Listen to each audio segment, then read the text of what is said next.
mulai presentasi 10 sampai 15 menit ya. Oke kok.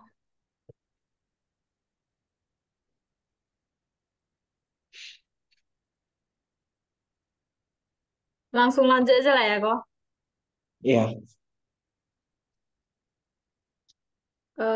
Selamat sore semuanya. Pada kesempatan ini saya akan mempresentasikan ukuran perusahaan, struktur modal, tangibility, green accounting, dan kepemilikan asing terhadap kinerja keuangan pada perusahaan sektor perindustrian di Bursa Efek Indonesia periode 18 sampai 2022.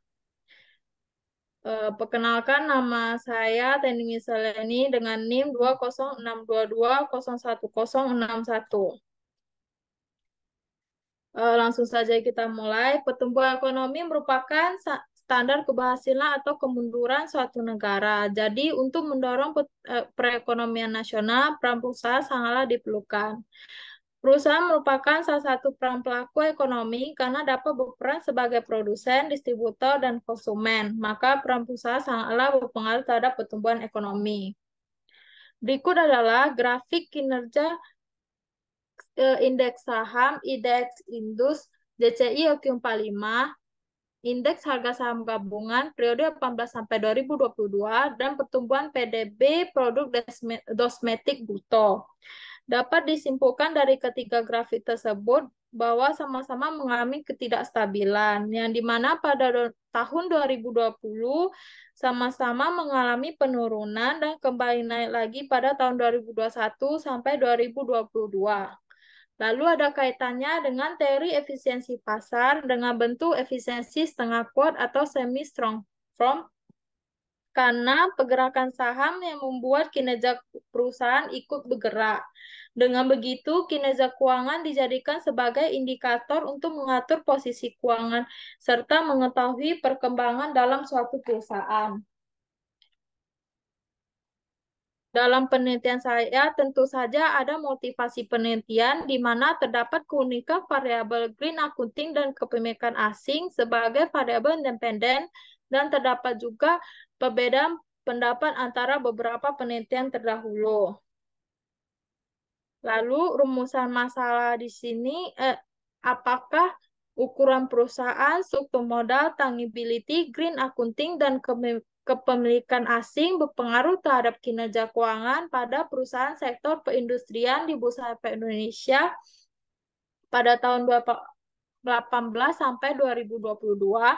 Lalu untuk tujuan penelitian, untuk meneliti dan menganalisis pengaruh ukuran perusahaan, struktur modal, tangibility, green accounting, dan kepemilikan asing terhadap kinerja keuangan pada perusahaan sektor perindustrian di Bursa Efek Indonesia periode 18 sampai 2022.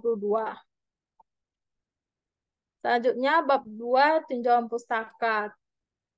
Teori pertama itu teori akuntansi positif. Teori akuntansi positif ini adalah teori yang memperkirakan tindakan manajer dalam memilih dan menjelaskan kebijakan akuntansi. Jadi, kaitan teori akuntansi positif dengan ukuran perusahaan dan tangibility, karena semakin tinggi, maka semakin relatif tindakan manajer dalam memilih kebijakan akuntansi, sehingga dapat membuat kinerja keuangan di perusahaan semakin bagus. Lalu teori kedua itu teori free cash flow. Dikaitkan dengan struktur modal, karena adanya hutang, maka akan mendorong manajemen operasional yang lebih efektif dalam pemanfaatan sumber daya menjadi produktif, sehingga struktur modal berpengaruh terhadap kinerja keuangan. Lalu teori ketiga itu teori agensi. Dikaitkan dengan struktur modal karena penggunaannya akan mengatasi atau mengurangi biaya keagenan sehingga membuat kinerja keuangan lebih efisien. Lalu teori keempat yaitu teori legitimasi, dikaitkan dengan green accounting karena dapat memberikan sudut pandang atas pengakuan sukarela masyarakat terhadap situasi perusahaan sehingga dapat mempengaruhi green accounting terhadap kinerja keuangan perusahaan. Lalu teori kelima itu teori stakeholder, dikaitkan dengan kepemilikan asing karena kepemilikan asing adalah persentase saham yang dimiliki investor asing berpengaruh terhadap kinerja keuangan perusahaan. Dengan begitu, stakeholder mempunyai tanggung jawab untuk mengendalikan pemakaian sumber ekonomi perusahaan sehingga stakeholder sangat berkaitan dengan kepemilikan asing.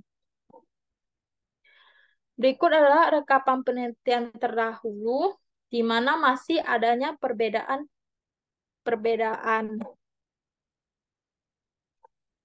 Selanjutnya, kerangka pemikiran dan hipotesis. Dalam penelitian saya, terdiri dari 5 variabel dependen dan 1 variabel dependen. Di mana variabel dependen pertama itu ukuran perusahaan, yang kedua struktur modal, yang ketiga tangibility, yang keempat green accounting, dan yang kelima kepemilikan asing, lalu variabel dependen kinerja keuangan.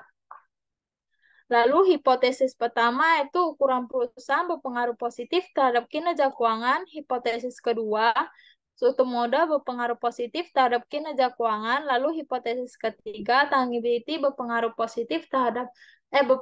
negatif terhadap kinerja keuangan. Lalu hipotesis keempat, green accounting berpengaruh positif terhadap kinerja keuangan. Lalu hipotesis kelima, kepemilikan asing berpengaruh positif terhadap kinerja keuangan. Selanjutnya, metode penelitian, di mana tempat dan waktu penelitian saya di perusahaan sektor perindustrian Bursa Efek Indonesia periode 18 sampai 2022, waktu penelitian selama Agustus 2023 sampai Januari 2024, populasi dan sampel menggunakan metode paper sampling dan perusahaan memenuhi kriteria sebanyak 40 perusahaan.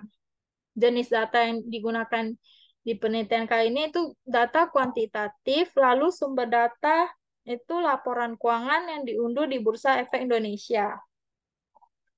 Selanjutnya, operasional variabel, di mana kinerja keuangan diukur dengan ROA, laba bersih dibagi dengan total aset, untuk ukuran perusahaan diukur dengan logaritma natural asset, struktur modal diukur dengan debt asset ratio, total debt dibagi total aset dikali 100%, tangibility diukur dengan fixed asset dibagi dengan total aset, green accounting diukur dengan biaya lingkungan dibagi laba bersih dikali 100%, lalu kepemilikan asing diukur dengan total kepemilikan saham asing dibagi total saham beredar.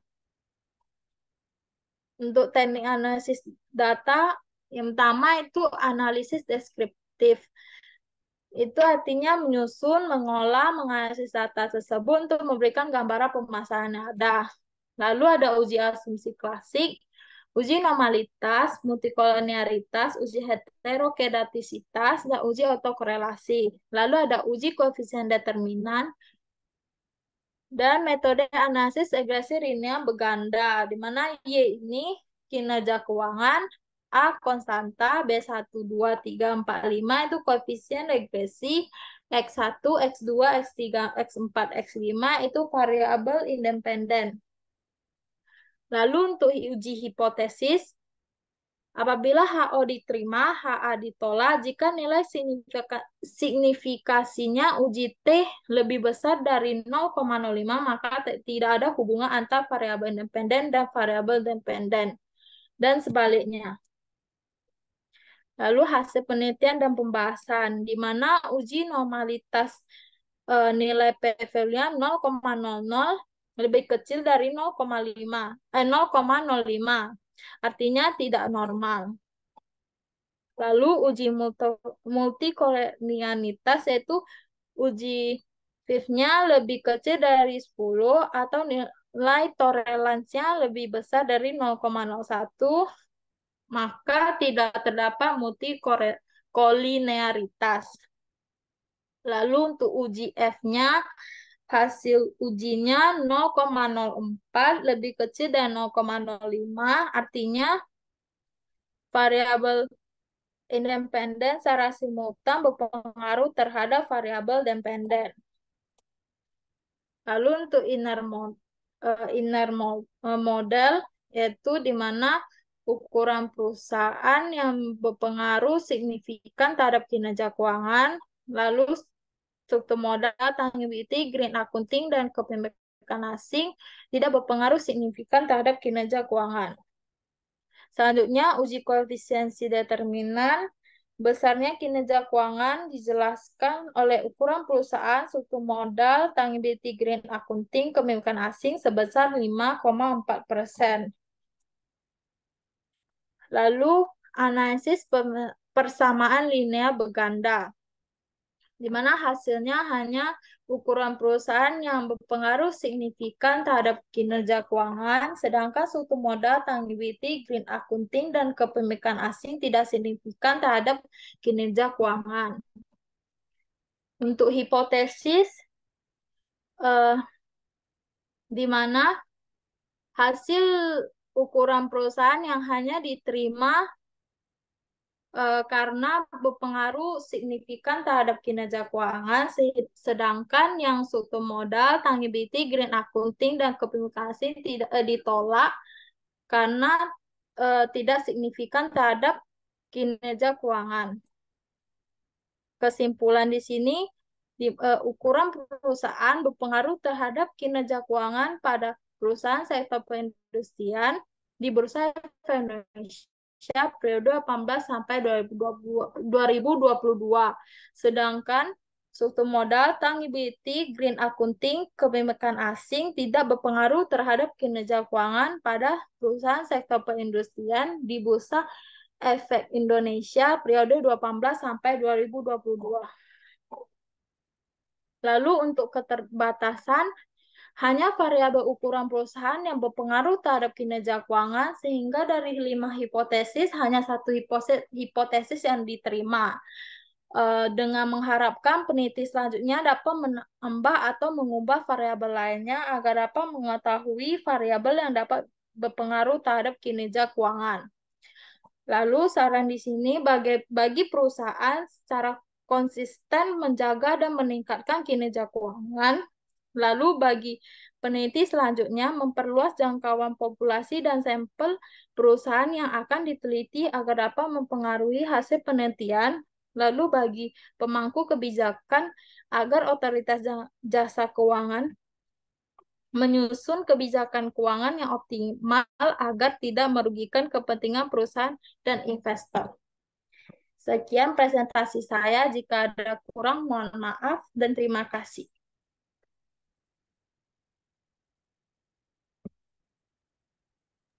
Ya, terima kasih Teni. Waktu kamu presentasi 12 menit, udah cukup baik ya. Cuma PPT jangan terlalu banyak tulisan. Nah, oke Pak.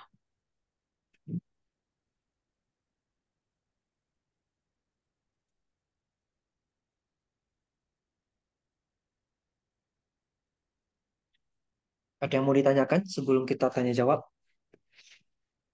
Hmm, kalau yang cara jelasin hipotesis dan analisis persamaan linear berganda ini udah benar tadi aku kok. Kalau saya nggak ada komplain berarti oke. Oke Kak.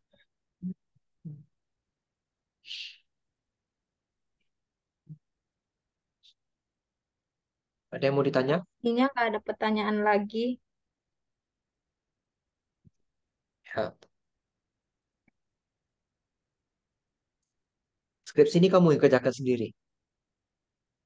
Iya kok. Buktinya apa? Buktinya, Mm-mm. buktinya eh,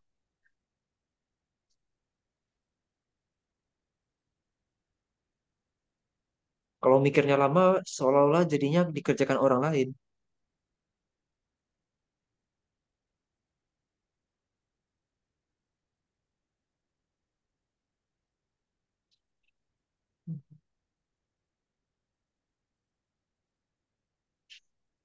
Nggak bisa dibuktikan. Nggak usah lulus lah kalau gitu.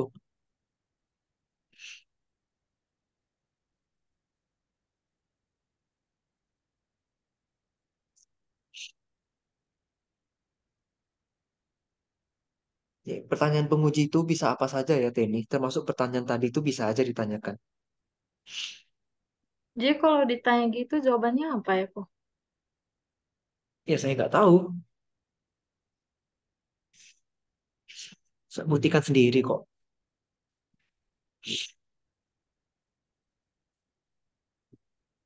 Bisa juga kamu jelaskan tahapan kamu ngerjain skripsi ini dari awal sampai akhir, mulai dari kemudian tahapan kamu rekap data.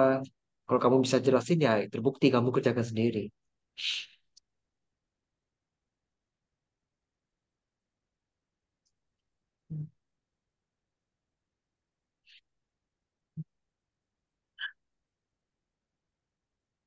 Itu fenomenanya apa tuh sekarang yang kamu lampirkan di slide yang sekarang nih? Hmm, fenomenanya Yang fokus yang di mana? eh, fokusnya di grafik kok. Yang mana? Di mana Ada tiga. pergerakan grafik ini dapat membuat kinerja keuangannya bergerak juga. Kinerja keuangan. Variabel Y kamu apa? Hah? Apa kok? Variabel Y kamu apa? Kinerja keuangan. Nah, kalau gitu harusnya variabel yang paling berpengaruh apa? Kalau secara logika. Variabel yang berpengaruh. Yang harusnya paling Kinerja berpengaruh apa? kinerja perusahaan. Kok itu jawabannya aneh? Kan tadi bahas kinerja keuangan kan variabel Y-nya. Iya, Dari variabel yang variabel yang kamu dipengaruh. pilih, Heeh. dari 5 variabel yang sudah dipilih, yang Hmm. seharusnya paling berpengaruh apa? Oh, yang berpengaruh itu kurang perusahaan. Harusnya itu paling berpengaruh. Gitu. Iya, Nah, coba lihat hasil. lihat hasil. Iya.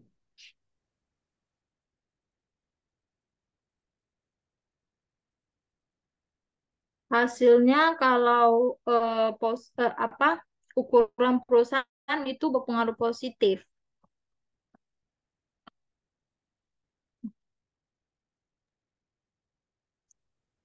Pengaruh positif, berarti sesuai dengan harapan kamu ya.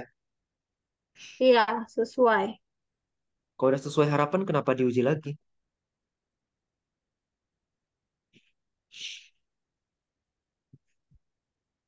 Karena untuk memastikan kembali apakah itu sesuai dengan hasil hasil sebelumnya.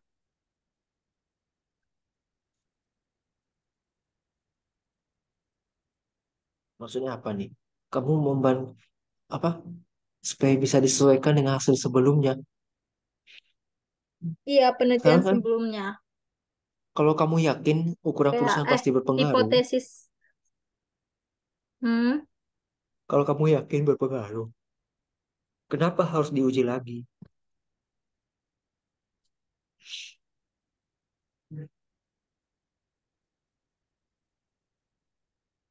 hmm.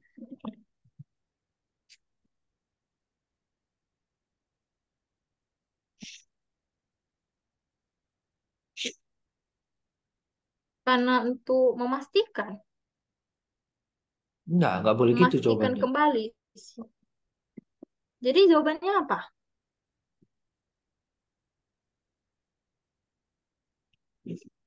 Karena dari penelitian terdahulu, masih ditemukan bahwa ukuran perusahaan berpengaruh ke ROA itu ada yang berpengaruh, ada yang tidak berpengaruh. Oh, sergapnya.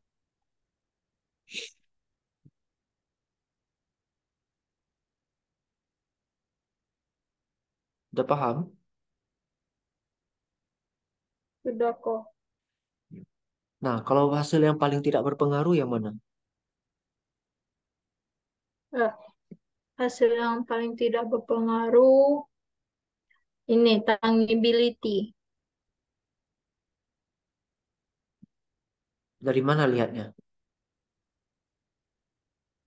dari original sampel minus 0,046. Enggak, bukan itu. Hah?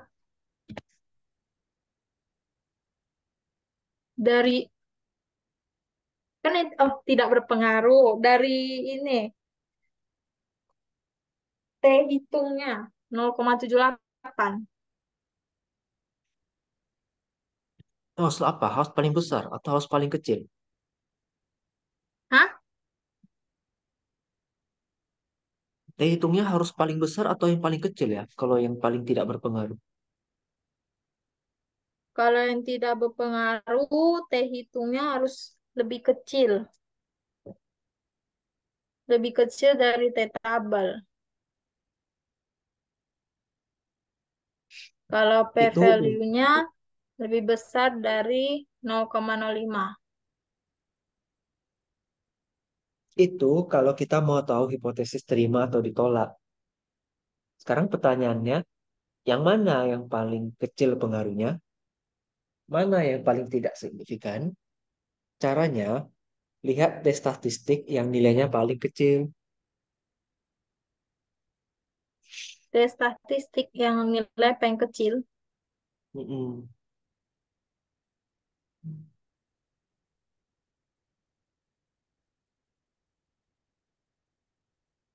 Siapa yang paling kecil tuh T-nya? Berarti ini green accounting. Nah, dia paling kecil, berarti dia pengaruhnya paling tidak signifikan. Hmm, Penelitian kamu keunikannya kan di variabel green accounting ya. iya, Kenapa itu yang paling tidak berpengaruh ya? karena eh, dari perusahaan yang ada di Bursa Efek Indonesia ini rata-rata masih belum melaksanakan the green accounting. Tahu belum melaksanakannya dari mana? Dari hasil dari hasil deskripsi variabelnya, Rumus green accountingnya apa? dia lingkungan dibagi biaya lingkungan dibagi dengan total total aset dikali 100%.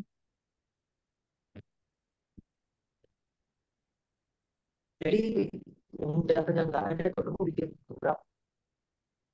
Eh, biaya lingkungan dibagi laba bersih dikali 100%.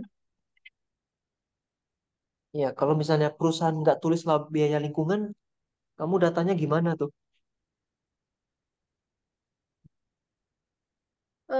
Ada sebagian yang tulis, tapi ada sebagian yang tidak tertulis. Kayak dia belum melaksanakan green accounting-nya. Bisa aja dia sudah laksanakan, tetapi dia tidak nyatakan dalam laporan keuangan.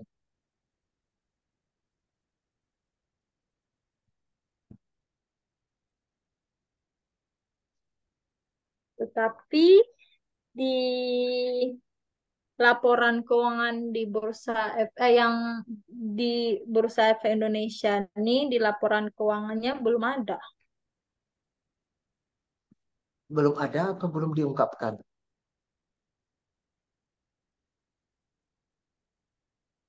Belum Bisa ada. aja dia sudah laksanakan. Bisa aja dia sudah laksanakan, tapi dia tidak ungkapkan.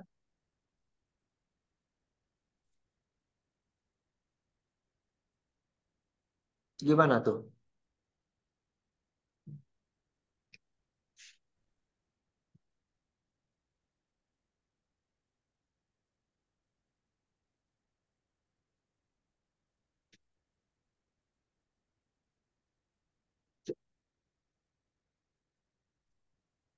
Seharusnya kalau ada, harusnya diungkapkan. Kalau nggak ada, Kalau nggak ada, ya nggak usah diungkapkan. Berarti nggak ada sebenarnya di ada. laporan keuangannya. Sektor perusahaannya apa di sini? Perindustrian. Industri. Berarti kan ada kegiatan Hmm. pengolahan. Bahan mentah jadi bahan jadi gitu kan. Hmm. Gak mungkin tidak ada limbah.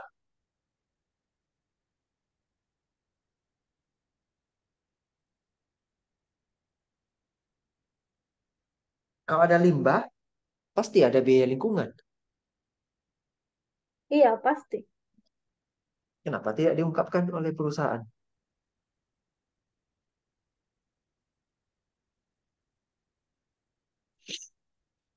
eh Karena mungkin perusahaan belum terlalu menerapkannya. Jangan pakai kata mungkin ketika menjawab.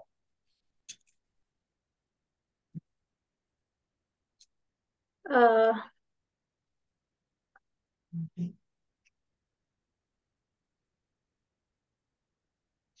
karena perusahaan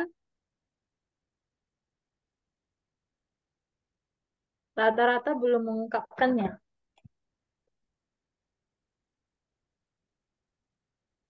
Menurut kamu kenapa perusahaan belum mau ungkapkan? Karena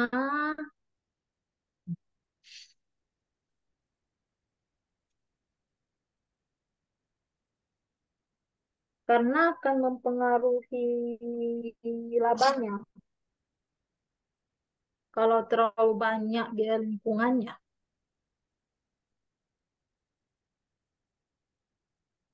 Teni kalau menjawab jangan ragu-ragu. Percaya diri jawabnya ya.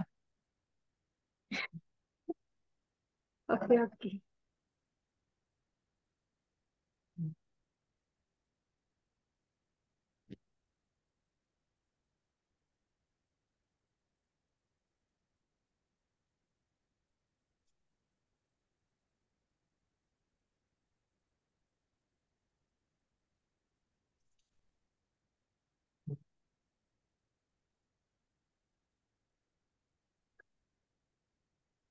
Ini kalau ketemu dosen penguji yang memang expert di bidang green accounting, ini Teni kesulitan ini. Harus diperdalam lagi. Ya, tapi dosen-dosen kita kebanyakan nggak terlalu lah kalau untuk green accounting. Nah, Kalau saya coba tanya dosen yang lain ya. pengujinya Koko iyalah, habis saya nanti kok. Nah, itu dia. Dosen-dosen sini kurang kalau masalah green-green ini. Tahu sih tahu, cuman nggak terlalu sedalam yang seperti yang saya pelajari. Jadi menurut Koko apa? Kenapa nggak mengungkapkannya? Pertama, mereka kalau di laporan keuangan, kalau nilainya tidak material, mereka akan gabung ke beban lain-lain. Dan itu belum jadi Berarti prioritas mereka. dia ada, cuman dia gabung ke biaya lain-lain ya. Iya, jadi ada tapi belum diungkapkan. Ya salah satu faktornya karena tidak material nilainya. Tidak material tuh maksudnya Oh, masa anak akuntansi nggak tahu material? Nanti pas sidang tiba ditanya nggak bisa jawab pula. Belajar prinsip materialitas di akuntansi. oke, oke. Contoh, uang 1 juta rupiah dengan uang 1 miliar rupiah, mana yang signifikan jumlahnya? Jelas 1 miliar kan? Satu, ya. Ya, berarti 1 miliar tuh nilainya material. 1 juta rupiah tuh Hmm, nilainya tidak material, makanya tidak diungkapkan. Bisa jadi begitu.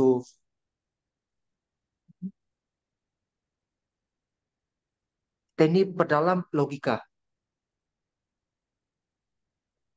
Tadi ada pakai teori akuntansi positif kan? Nah, teori akuntansi positif ada. itu kan semuanya berdasarkan bukti, berdasarkan objektivitas. Hmm. Mainkan logikanya. Logika berpikir itu harus ada. Jadi insting kita tuh nanti bisa membantu kita untuk menjawab pertanyaan penguji. Ya memang kalau kita sudah pas maju di depan, memang pasti gugup. Kita pasti akan lupa. Tapi ingat, akal sama logika kita tuh harus tetap jalan dalam kondisi apapun. Jadi apapun pertanyaan dari si penguji, kita masih bisa menganalogikannya, kita masih bisa membayangkannya, jadi bisa tetap kita jawab.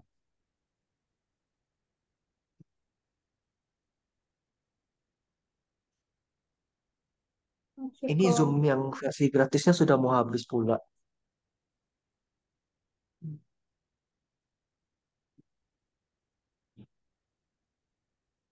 Mau buka Zoom lagi kok atau gimana? Oh ya, ya, nanti kita buka lagi. Tapi agak Oke. 10 menit nunggunya karena versi gratis ya. Nah, oke.